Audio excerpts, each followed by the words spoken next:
உன்னதமானவருக்கே ஸ்தோத்திரம். இந்த நாளிலும் கூட இயேசு கிறிஸ்து சிலுவையில் முன்மொழிந்த முதலாவது வார்த்தையை நம்ம தியானிக்க போகின்றோம். லூக்கா 23வது அதிகாரம் 34வது வசனத்தை வாசிக்க கேட்போம். அப்பொழுது இயேசு, பிதாவே, இவர்களுக்கு மன்னியும், தாங்கள் செய்கிறது இன்னதென்று அறியாதிருக்கிறார்களே என்றார். பிதாவே, இவர்களுக்கு மன்னியும், தாங்கள் செய்கிறது இன்னதென்று அறியாதிருக்கிறார்கள். இந்த வாக்கியத்தை நம்ம சற்று ஆராய்கின்ற பொழுது ஒரு ஜெப வாக்கியமாக ஆண்டவர் இதை உபயோகப்படுத்துகின்றார். பிதாவே, இவர்களுக்கு மன்னியும், தாங்கள் செய்கிறது இன்னதென்று இந்த ஜனங்கள் அறியாதிருக்கிறார்களே என்று சொல்லி ஆண்டவர் ஒரு ஜெப வாக்கியமாக இந்த வார்த்தையை பயன்படுத்துகிறத நம்ம பார்க்கின்றோம். ஒரு வேத பண்டிதர் அவர் ஆராய்ச்சி செய்து தன்னுடைய ஆராய்ச்சியினுடைய முடிவில் அவர் வெளியிட்ட கருத்து என்ன அப்படின்னா, இது முதலாவது வார்த்தையை ஆண்டவர் ஒரு ஜெப வார்த்தையாக அவர் பயன்படுத்தி இருக்கின்றார்.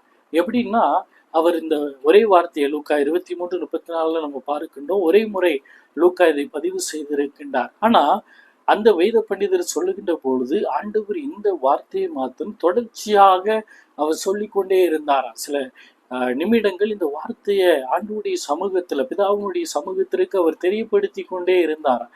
திரும்ப திரும்ப, பிதாவே, இவர்களுக்கு மன்னியும், தாங்கள் செய்கிறது இன்னதென்று ஜனங்கள் அறியாதிருக்கிறாங்க என்று சொல்லி நாம் எப்படி ஆண்டவருடைய சமூகத்துல ஜபிப்போமோ அதே போல ஆண்டவரும் திரும்ப திரும்ப இந்த வாக்கியத்தை சொல்லி ஜபித்தார் என்று சொல்லி, அந்த அளவுக்கு அந்த ஜனங்கள் மீது ஆண்டவர் கரிசனை உள்ளவராக, ஆண்டவரே இவங்களை மன்னிங்கப்பா, இவங்களை மன்னிங்கப்பா என்று சொல்லி ஆண்டவர் ஜபித்து இருக்கின்றார். ஹீப்ரு வார்த்தை சாலேஜ் அப்படின்னா டு பர்ஹியூ, டு பர்தன் அப்படின்னா மன்னிப்பை குறிக்கின்றது இந்த வார்த்தை. அதே கிரேக்க வார்த்தைக்கு வருகின்ற பொழுது கிரேக்க வார்த்தை இதுதான் இயேசு கிறிஸ்து பயன்படுத்துகிறார்.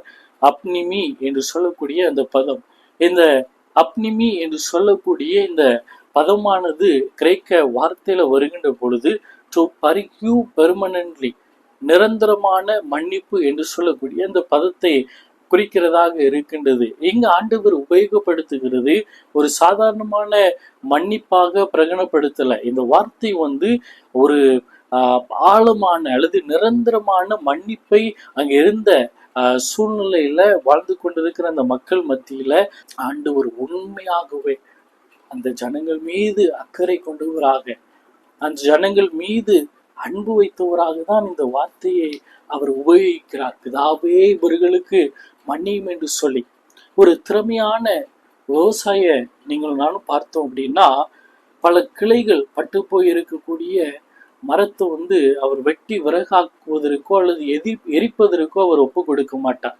மாறாக அந்த பல கிளைகள் பட்டு போய் இருக்கக்கூடிய கிளைகளை அவர் வெட்டிட்டு நல்லா இருக்கக்கூடிய அந்த கிளைகளை அவர் பராமரித்து அதுல கனிகளை எடுப்பதற்கு அவர் பிரயாசப்படுவார். அவர் தான் உண்மையான திறமையான விவசாயி.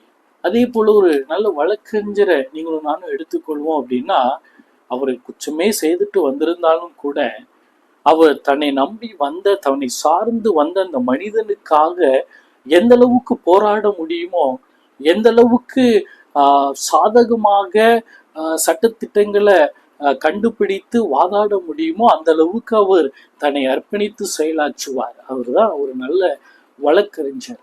அதே போலதாங்க ஆண்டவரும், நம்முடைய ஆண்டவரும் எங்க நம்மை மீட்கும்படிக்கு, நம்முடைய பாவங்களை கழுவும்படிக்கு வந்தவர் வெறுமனே அதை வாயால சொல்லாம எங்க நிறைவேற்றுகின்றார். ஆண்டவர் ஒரு நல்ல இரட்சகருக்கு அடையாளம், ஒரு நல்ல மாபெரும் இரட்சகருக்கு அடையாளமாக இந்த வார்த்தையை நம்ம வைத்துக் கொள்ளலாம். இங்க இயேசு கிறிஸ்துவும் நமக்கு முன்பதாக ஒரு நல்ல ஒரு முன்மாதிரியான ஒரு வாழ்க்கையை, ஒரு மன்னிப்பை அவர் வைத்து செல்கின்றதை பார்க்கின்றோம். இயேசு கிறிஸ்து ஊழியம் செய்த நாட்கள்ல எத்தனையோ பேரை ஆண்டவர் மன்னிக்கின்ற அந்த காரியங்களை நம்ம பார்க்கின்றோம். திமிர்வாத காரனுடைய பாவங்களை ஆண்டவர் மன்னிக்கின்றார். சீமோன் வீட்டுல பந்தி இருக்கின்ற பொழுது நல்லதெல்லாம் என்று சொல்லக்கூடிய தைலத்தை கொண்டு உடைத்து அவருடைய பாதத்துல மனக்கசந்து அழுது தன்னை ஒப்பு கொடுக்கிற அந்த ஸ்திரீனுடைய பாவங்களை ஆண்டவர் மன்னிக்கின்றார். அதே போல விபச்சாரத்துல கையும் காலுமாய் பிடிக்கப்பட்டு ஆண்டவர் முன்பதாக நிக்க வைக்கப்பட்டிருக்கிற அந்த ஸ்திரீயை ஆண்டவர் மன்னிக்கின்றார். இப்படி எத்தனையோ பேரை ஆண்டவர் மன்னித்தார். அதே போலதான் எங்கேயும் ஒரு நல்ல ஒரு முன்மாதிரி ஆண்டவர் வைக்கின்றார். இந்த சிலுவை பாடுகள் எத்தனையாய் அவருக்கு முன்பதாக இருந்திருக்கும். எச்சி துப்புறாங்க, வாரினால் அடிக்கிறாங்க, கண்ணை கட்டிட்டு யாரு குத்துனது என்று சொல்லி பரியாசம் பண்றாங்க. அது மாத்திரமல்ல, சரீர அளவுல மாத்திரம் அல்ல, உள்ளான இருதயத்திலையும் காயங்கள். அங்க வரக்கூடிய மக்கள், பார்க்க வரக்கூடிய மக்கள், போகின்றவர்கள் எல்லாருமே பரிகாசிக்கிறாங்க, ஏளனமா ஆண்டவரை பேசுறாங்க. இவன் மேசியாவானா, ரட்சகர் ஆனா, யூதருக்கு ராஜாவானா, இறங்கி வரட்டும் அப்படின்னு சொல்லி பல விதங்கள்ல அந்த ஜனங்கள் பரியாசிக்கிறாங்க. அவருடைய உள்ளத்தை இந்த வார்த்தைகள் அம்புகளாய் அது பிளக்கின்றது. ஆனாலும் கூட ஆண்டவர் எதையுமே மனசுல அவர் வைக்காம, ஆண்டவர் முழு மனதோடு கூட நிரந்தரமான ஒரு மன்னிப்பை அந்த ஜனங்களுக்கு முன்பதாக வைக்கின்றார். பிதாவே இவர்களுக்கு மன்னியும் என்று சொல்லி எங்க ஆண்டவர் காட்டக்கூடிய காரியம் என்ன அப்படின்னா, முதலாவது ஆண்டவர் செயல்படுத்தக்கூடிய காரியம், மற்றவர்களுக்கு நாம் மன்னிப்பை கொடுக்கின்ற பொழுதுதான் நம்முடைய வாழ்க்கையில மன்னிப்பை நாம் பெற்றுக்கொள்ள முடியும் என்கின்ற இந்த ஆழமான கருத்தை ஆண்டவர் இங்க வைக்கின்றதை நம்ம பார்க்கணும். பரமண்டல ஜெபத்துல சீசர்களுக்கு ஆண்டவர் கற்றுக் கொடுக்கும் பொழுது அவர் சொல்லுவார், எங்களுக்கு விரோதமாய் குற்றம் செய்கிறவர்களுக்கு நாங்கள் மன்னிக்கிறது போல எங்கள் குற்றங்களை எங்களுக்கு மன்னியும். இந்த வாக்கியத்தை நீங்க நல்லா கவனித்து பாருங்க. எங்களுக்கு விரோதமாய் குற்றம் செய்கிறவர்களுக்கு நாங்கள் மன்னிக்கிறது போல எங்கள் குற்றங்களை நீர் மன்னியும் என்று சொல்லி ஆண்டவர் சீசர்களுக்கு கற்றுக் கொடுக்கின்றார். இந்த வார்த்தையை தான் ஆண்டவர் இங்க நிறைவேற்றுகின்றதை நம்ம பார்க்கலாம். இப்போ 4வது வார்த்தையில சர்வலோகத்தின் பாவங்களையும் ஆண்டவர் மன்னிக்க ஆயத்தமாகி கொண்டு இருக்கின்றார். என் தேவனே ஏன் என்னை கைவிட்டீர் அப்படிங்கிற அந்த நிலைமை வருவதற்கு முன்பதாக, இந்த சர்வலோகத்தின் பாவங்களும் மன்னிக்கப்படுவதற்கு முன்பதாக ஆண்டவர் செய்யக்கூடிய காரியம், ஒரு மனிதனாக, ஒரு தேவகுமாரனாக ஆண்டவர் மன்னிப்பை சர்வலோகத்திற்கும் ஏற்படுத்துகின்ற பொழுது ஒரு மனுஷகுமாரனாக, ஒரு மனித தன்மையில இருந்து அந்த மன்னிப்பை ஆண்டவர் வழங்குகின்றார்.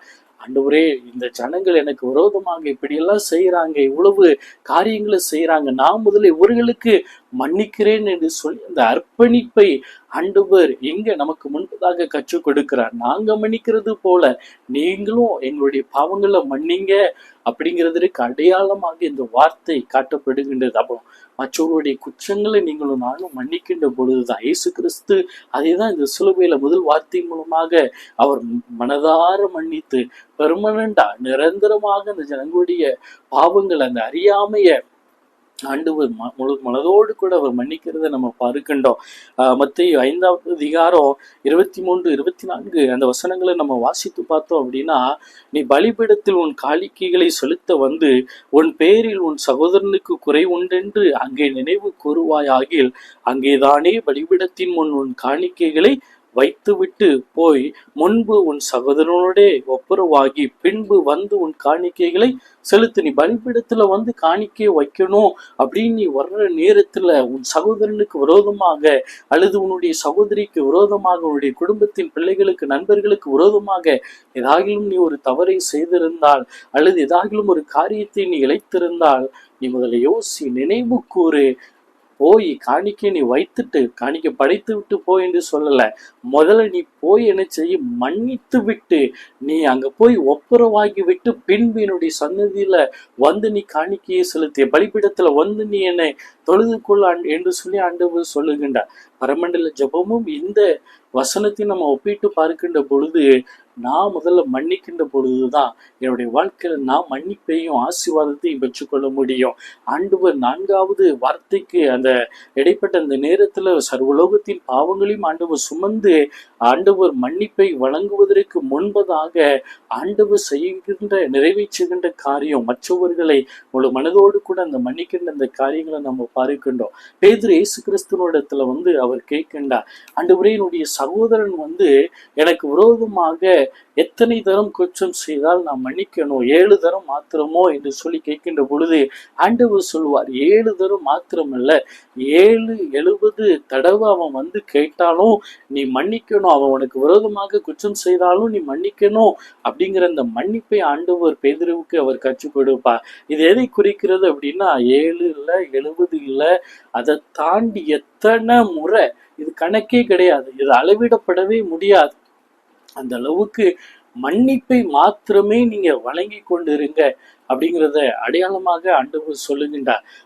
அதற்கு பிற்பாடு அதே மத்தேயு 18வது அதிகாரத்துல அந்த கடைசி பகுதியில நம்ம பார்த்தோம் அப்படின்னா, ஒரு ஊமை மூலமாக ஆண்டவர் கற்றுக் கொடுப்பார். 10,000 தாளந்து கடன்பட்ட ஒரு மனிதனை எஜமான் சந்திக்கின்ற பொழுது அவர் எஜமான இடத்துல வேண்டிக் கொள்வான், என்னால இப்ப முடியாது, நான் கஷ்டமா இருக்கிறேன்னு சொல்லி.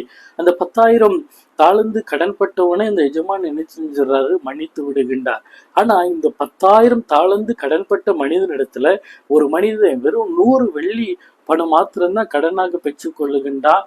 அந்த கடனை அவன் கட்ட முடியல. அவன் கேட்கின்ற பொழுது, ஐயா என்கிட்ட இப்ப இல்லை அப்படின்னு சொல்லி அவர் கெஞ்சி கூத்தாடி பார்க்கிறார். ஆனா அவருடைய எஜமான் 10,000 தாளந்து கடனை மன்னிச்சுட்டாரு. ஆனா இந்த 10,000 தாளந்து கடன் பெற்ற மனிதன் 100 வெள்ளி பணத்தை மன்னிப்பதற்கு அவன் சித்தம் இல்லாத பொழுது, மனம் இல்லாத பொழுது நடந்த காரியம் என்ன அப்படின்னா, அதே மத்தேயு 18வது அதிகாரத்துல சொல்லப்பட்டிருக்கிறது. 35வது வசனத்துல, நீங்களும் அவனவன் தன் சகோதரன் செய்த தப்பிதங்களை மனப்பூர்வமாய் மன்னியாமல் போனால் என் பரம பிதாவும் உங்களுக்கு இப்படியே செய்வார் என்று சொல்லி, அந்த மனிதனுக்கு நேரிட்ட காரியம் என்னன்னா, அழுகையும் பற்கடிப்பும் உள்ள இடத்துல அவன் கட்டப்பட்டு அவன் கொண்டு போகப்படுகின்றான். அவனுடைய வாழ்க்கை அவ்வளவுதான் முடிந்து போகின்றது. இதைதான் ஆண்டவர் நமக்கு கற்றுக் கொடுக்கின்றார். சர்வலோகத்தின் பாவங்களையும் சிலுவையில் அவ்வளவு பாடுபட்ட ஆண்டவர் நமக்கு வழங்கி இருக்கின்றார். இவ்வளவு பெரிய அந்த 10,000 கடனை பெற்ற மனிதனை போலதான், அந்த கடன் தள்ளுபடியான மனிதனை போலதான் நீங்களும் நானும் இன்னைக்கு ஆண்டவருக்கு முன்பதாக நின்று கொண்டு இருக்கின்றோம். சாதாரண சின்ன பிரச்சனை தான், அந்த பாவத்திற்கு நம்ம ரோசம் கட்டிட்டு நம்ம நிக்கிறோம்னா, அந்த சின்ன தவறுக்கு அப்படி வரிந்து கட்டிட்டு நிக்கிறோம் அப்படின்னா, நீங்களும் நானும் தள்ளப்பட வேண்டிய இடத்த ஆண்டவர் இந்த மத்தேயு 18வது அதிகாரத்துல சொல்லி இருக்கின்றார். அப்போ மனப்பூர்வமாக அந்த மன்னிப்பை நீங்களும் நானும் வணங்குகிறவர்களாக இருக்க வேண்டும். அப்போதான் நம்முடைய பாவங்கள் நமக்கு மன்னிக்கப்படும். 2வது ஆண்டவர் நமக்கு கற்றுக் கொடுக்கிற காரியம் என்ன அப்படின்னா, பழி வாங்குதலோ பழி தீர்ப்பதோ பதில் செய்வதோ அது நமக்கான காரியம் அல்ல, அது ஆண்டவருடைய காரியம்.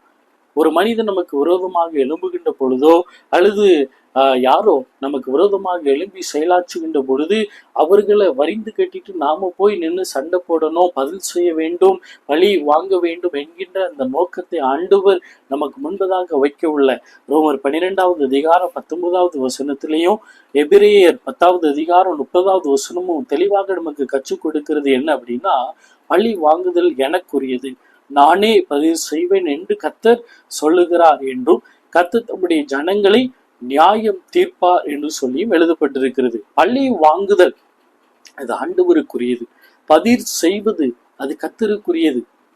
ஆண்டவர் நமக்கு கற்றுக் கொடுத்தது என்ன அப்படின்னா, மத்தேயு 5வது அதிகாரம் 44ஆம் வசனம் சொல்லுகிறது, உங்கள் சத்துருக்களை சிநேகியுங்கள், உங்களை சபிக்கிறவர்களை ஆசீர்வதியுங்கள், உங்களை பகைக்கிறவர்களுக்கு நன்மை செய்யுங்கள், உங்களை நிந்திக்கிறவர்களுக்காகவும் துன்பப்படுத்துகிறவர்களுக்காகவும் ஜெபம் பண்ணுங்கள். இதுதான் ஆண்டவர் நமக்கு கற்றுக் கொடுக்கிற காரியம். உங்கள் சத்துருக்களை நீங்க சிநேகிங்க. உங்களுக்கு விரோதமா எத்தனை முறை அவர்கள் எழும்பி வந்தாலும், உங்களுக்கு விரோதமா எப்படிப்பட்ட காரியங்களை அவங்க நிறைவேற்றினாலும், உங்களை துன்பப்படுத்தினாலும், உங்களை நிந்தித்தாலும், உங்களை அடித்தாலும், உங்களை பல விதங்கள்ல காயப்படுத்தினாலும் நீங்க நினைச்சீங்க, சிநேகத்தை நான் உங்களை சிநேகித்தது போல நீங்களும் அவங்களை சிநேகிங்க என்று சொல்லி ஆண்டவர் நமக்கு கற்றுக் கொடுக்கின்றார். பழி வாங்குதல் ஒரு நாளும் நம்ம அதை எடுக்கக்கூடாது கையில. நமக்கு விரோதமா ஒருத்தர் எழும்பி செஞ்சுட்டாரா, உடனே வைராக்கியம் கொண்டு நம்ம எலும்ப ஆண்டவருடைய சமூகத்துல ஒப்பு கொடுப்போம். ஆண்டவரே நீங்க பார்த்து கொள்ளுங்க, எனக்கு விரோதமா இப்படிப்பட்ட காரியங்கள் இருக்கு என்று சொல்லி நம்ம அர்ப்பணிக்க வேண்டும். ஆண்டவரும் அதை தான் செய்கின்றார். பிதாவுடைய சமூகத்துல அவர் ஒப்பு கொடுக்கின்றார். ஆண்டவருக்கு வல்லமை இருந்தது உண்மைதான், ஆனா அந்த வல்லமையை தவறா அந்த இடத்துல ஆண்டவர் பயன்படுத்தல. மாறாக அன்ப சிநேகத்தை ஆண்டவர் தன்னுடைய மன்னிப்பை வெளிப்படுத்துவதன் மூலமாக அவர் காண்பிக்கின்றதை நம்ம பார்க்கின்றோம். 2வது, பழி செய்தலோ பழி வாங்குதலோ அது நமக்குரியது கிடையாது. அமெரிக்க தேசத்துல 2003ஆம் வருடத்துல நடைபெற்ற ஒரு காரியம், பால்ஸ்டன் என்று சொல்லக்கூடிய அந்த நகர்ல இருக்கக்கூடிய ஒரு 5 வயது மதிக்கத்தக்க சிறுமி கேஎல் லீ ஹெரியட் என்று சொல்லக்கூடிய அந்த சிறுமி அங்க திருவிழா ஆடி பாடி விளையாடி கொண்டிருந்த பொழுது திடீரென்று சொல்லி இன்னைக்கு துப்பாக்கி கலாச்சாரங்களை நம்ம அமெரிக்கால பார்க்கணும். அன்றைக்கு 2023ஆம் ஆண்டும் இதே போல ஒரு சம்பவம் நடக்கு. அந்த பிள்ளையின் மீது 3 குண்டுகள் வந்து பாய்கிறது. உடனே அவசரமாக படுகாயங்களோடு கூட இருக்குன்னு அந்த சிறுமிய ஆஸ்பத்திரிக்கு அவங்க எடுத்துட்டு போய் எப்படியோ உயிரை காப்பாத்திடுறாங்க. ஆனா கடைசியில அவருடைய கை கால்கள் செயலிழந்து அவள் வீல் சேர்ல உட்கார வேண்டிய ஒரு சூழ்நிலைக்கு நேராக தள்ளப்படுகின்றார். இப்படியே அவளுடைய வாழ்க்கை மாறிவிட்டது. பல வருடங்கள் இந்த வீல் சேர்ல தான் அவளுடைய வாழ்க்கையை அவள் கழித்து கொண்டு இருக்கின்றார். இப்போ அமெரிக்க கோர்ட்ல இந்த கேஸ் நடந்து கொண்டிருக்கிறது. தீர்ப்பு வரக்கூடிய இந்த நாள் என்று இந்த சிறுமியும் அந்த கோர்ட்ல அழைக்கப்பட்டிருக்கிறார். இப்போ அவங்களுக்கு நல்ல வயது வாலிப வயதை அடைந்து விட்டார்.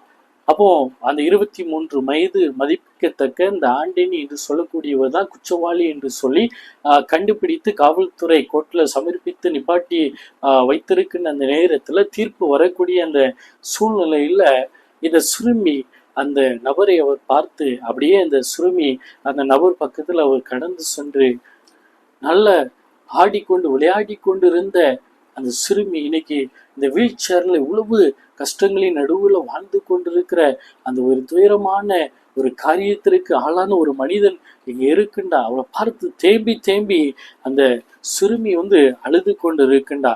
பிற்பாடு கொஞ்ச நேரத்துல கண்ணீரை எல்லாம் துடைத்துட்டு அந்த மனிதனை பார்த்து, சார், நான் உங்களை மன்னிக்கிறேன், முழு மனதோடு கூட நான் உங்களை மன்னிக்கிறேன். என் ஏசப்பா, என்னோட இயேசுவானவர் எனக்கு கற்றுக் கொடுத்த காரியம் இதுதான்.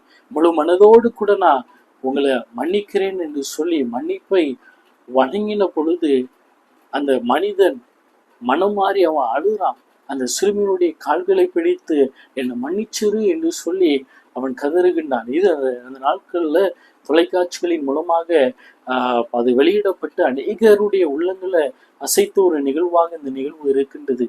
அந்த சிறுமி செய்த காரியம் அவனுடைய வாழ்க்கையே போய்விட்டது, அந்த சிறுமியினுடைய வாழ்க்கையே. ஆனாலும் கூட பரவாயில்ல, இந்த மனிதன் நல்லா இருக்கட்டும், வாழட்டும், இயேசு கிறிஸ்து காட்டின அந்த மன்னிப்பை நான் கொடுக்கிறேன் என்று சொல்லி அந்த சிறுமி முழுவதுமாக அந்த மனிதனை மன்னிக்கின்றார்.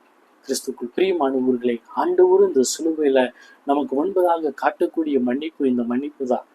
இன்னைக்கு நீங்களும் நானும் உங்களுக்கு விரோதமாக எனக்கு விரோதமாக செயல்படக்கூடிய மனிதர்களுக்கு முன்பதாக நாம் எப்படி இருக்கின்றோம்? மன்னிக்கின்றவர்களாக இருக்கின்றோமா? இயேசு கிறிஸ்து நிரந்தரமான ஒரு மன்னிப்பை அந்த ஜனங்களுக்கு முன்பதாக வழங்குகின்றார். இரண்டாவது, ஆண்டவர் நமக்கு கற்றுக் கொடுக்கிற காரியம் என்னன்னா, நீங்களும் நானும் மன்னிப்பை மற்றவர்களுக்கு வழங்கும் பொழுதுதான் ஆண்டவர் நம்மை மன்னிக்க முடியும். மூன்றாவது, பழி வாங்குதலோ பதிர் செய்வதோ அது நமக்குரியது இல்லை, அது கர்த்தருக்குரியது. நாம செய்ய வேண்டியது மற்றவர்களை சிநேகிக்க வேண்டும். எபேசியர் 4:32, ஒருவருக்கொருவர் தயவாயும் மன உருக்கமாயும் இருந்து கிறிஸ்துவுக்குள் தேவன் உங்களுக்கு மன்னித்தது போல நீங்களும் ஒருவருக்கொருவர் மன்னியுங்கள். கடைசியாக ஆண்டவர் நமக்கு சொல்லக்கூடிய வசனம் இதுதான். தயவாயும் மன உருக்கமாயும் இருந்து கிறிஸ்துவுக்குள் தேவன் உங்களை மன்னித்தது போல. ஆண்டவரால் அந்த மன்னிப்பை பெற்றிருக்கிறோமே, அந்த மன்னிப்பை நாமும் மற்றவர்களுக்கு தயவாய் மன இரக்கத்துடன் உருக்கத்துடன் நாம் வழங்குவோம், மற்றவர்களை மன்னிப்போம். மன்னிப்பதனால நீங்களும் நானும் குறைந்து போகல, மன்னிப்பதனால மனிதர்களாக நாம மாறுகின்றோம். அப்படிப்பட்ட மன்னிப்பை நாம வழங்குவோம். நிச்சயமாகவே ஆண்டவர் நம்மை ஆசீர்வதிப்பார். ஆமென்.